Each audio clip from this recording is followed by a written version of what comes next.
Hello family, আজকের যে ব্লগটা সেটা হচ্ছে অল অ্যাবাউট মায়াপুর আর নবদ্বীপ।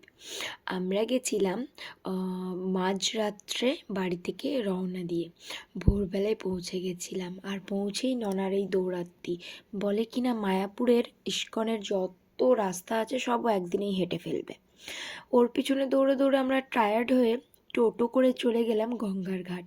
আর সেখানে গিয়ে একে একে আমরা সবাই পুজো দিলাম, যদিও আমরা দিনই দিয়েছিল অ্যাকচুয়ালি অরিজিৎ ভাই আর বাবু এরাই। আর ওখানে অনেকে স্নান করছিল বলে খুব বেশিক্ষণ আর খুব বড়োভাবে ভিডিওটা করতে পারিনি। শুধুমাত্র এই প্রদীপটা ওরা খুব সুন্দর করে জলে ভাসালো, অনেকেই ভাসাচ্ছিল, তো সেটাই আমি আপনাদেরকে দেখালাম। তারপর আমরা একটা জায়গায় চা খেতে দাঁড়িয়েছিলাম, সেখান থেকে ইস্কনের মন্দিরটা খুব সুন্দর দেখাচ্ছিল।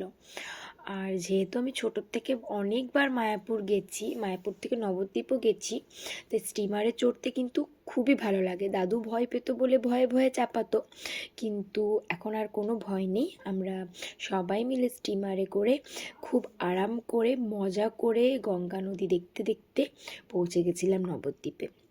আর ওখানে গিয়ে জানতে পারলাম যেহেতু রাস চলছে, রাস পূর্ণিমা, সে কারণে ওখানে নানা দেবদেবীর পুজো হচ্ছে।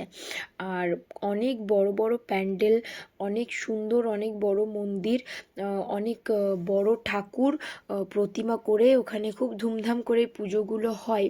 আর এটা যেটা দেখছেন এটা ছিল একটা গুপ্ত রাস, সেটাও কিন্তু ভারী সুন্দর লেগেছিল আমাদের। তারপর এই মন্দিরটাতে কীর্তন চলছিল, তো কীর্তন যেহেতু আমি ছোটোর থেকেই করে আসছি তাই আমার খুবই ভালো লাগে। আমি অনেকক্ষণ ওখানে দাঁড়িয়েছিলাম, তো খুব বেশি টাইম ছিল না বলে আবার চলে আসতে হলো। তারপর আমরা সোনার গৌরাঙ্গ দর্শন করে মায়াপুরে ফিরে এসে লাঞ্চ করলাম।